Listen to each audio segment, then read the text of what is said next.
Alright, going to do a quick video on the Taran Tactical brass nickel-plated magazine well. So you can see I have it installed here on my Glock 35 40 caliber limited gun, and you can see some of the fine work, some of the machining. This is the brass magazine well. It is, I want to say it's 5.8 or 5.6 ounces. It's got the nickel-plated finish. I don't think Taran manufactures these anymore. I'm not sure why. I remember reading about an issue with some of the finish on the brass magazine wells. I don't know what the exact issue is with that. As far as installation goes, it was relatively simple. I was able to install the Magwell in about 20 minutes time. I had to remove some of my grip tape and buildup of glue, super glue, that I had on the back of the medium back strap from the Glock. I also had to cut some clearance on the back strap. This is a Gen 4. It's a Gen 4 specific magazine well from Taran. As you can see, he's got a clearance cut for the locking tab on his extended base pads, so they don't push the tab out or the pin out. It keeps it secured properly. Another thing you'll notice is that on this magazine well, basically the whole thing's a funnel. There's no flat spots anywhere. It's well engineered.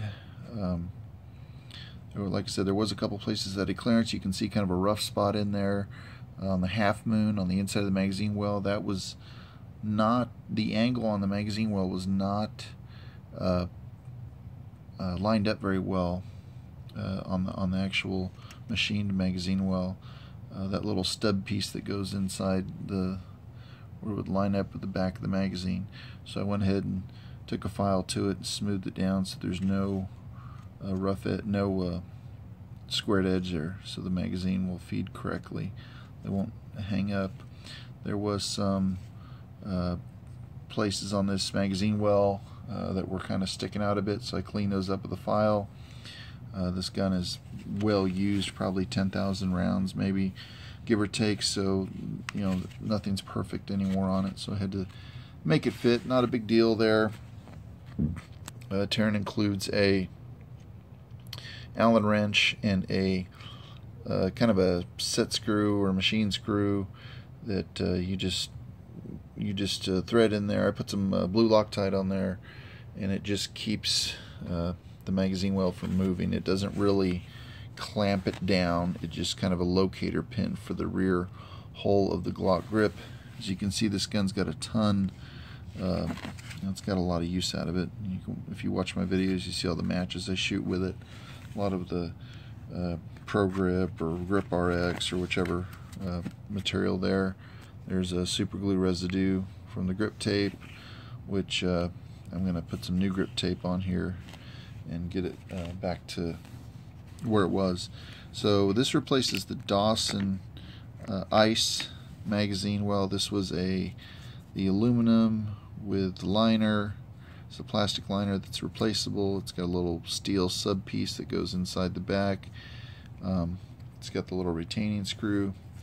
I will say the Dawson is a very good design. It's a two-piece design. It's got two bolts that secure under this cover that hold on to this little stub piece that goes in the grip, and there's a rear bolt that kind of secures the whole magazine well to the back of the gun, or to the bottom of the gun rather. Some quick impressions. Obviously, this being machined brass, old product. New product is machined aluminum, and I think that's the only one you can get now is the aluminum version. I'll say that other than being heavier and hopefully stabilizing the gun a little better, the Dawson probably fits my hand a little better. It has that angle there, so it kind of presses this grip area. It compacts my fingers, and it creates this kind of a pressure tension against the grip.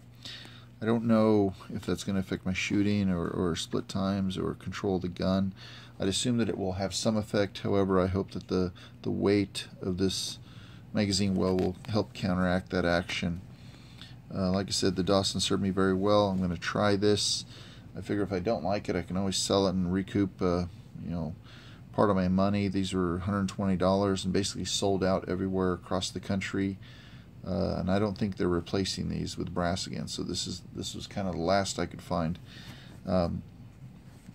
If this doesn't work out for grip wise, I'll go ahead and buy another Dawson, but I'll get the brass heavy version instead of the aluminum and steel combination. So kind of that's that. Both of these are, the Dawsons served me very well. Can't complain there. Very simple to install, and it's actually made to fit. You choose which back strap you want. If you have a large, medium, you specify what you want, and they have the one for it exactly. With the Taran, you have to cut. You can see that I cut the back strap there, and then kind of a relief cut so it would fit along the rear there, the top of the Taran Magwell.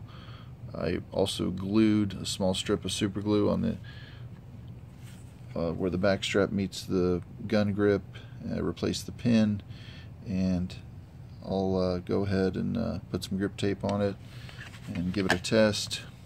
Feeding wise, it does accept magazines very well, no problem there. They drop free, can't complain there. And of course I use the Taran magazine extensions, so they go right in. Sorry, I'm trying to hold the camera here one-handed, so kind of see how that works. Press the button, and it falls out, no problem. So anyhow, I thought I'd give you a little update on the limited gun and the Taran Magwell. Hope this video helped you out and maybe came in handy for you. If you have any questions, put them in the comments. Thank you very much. Appreciate it.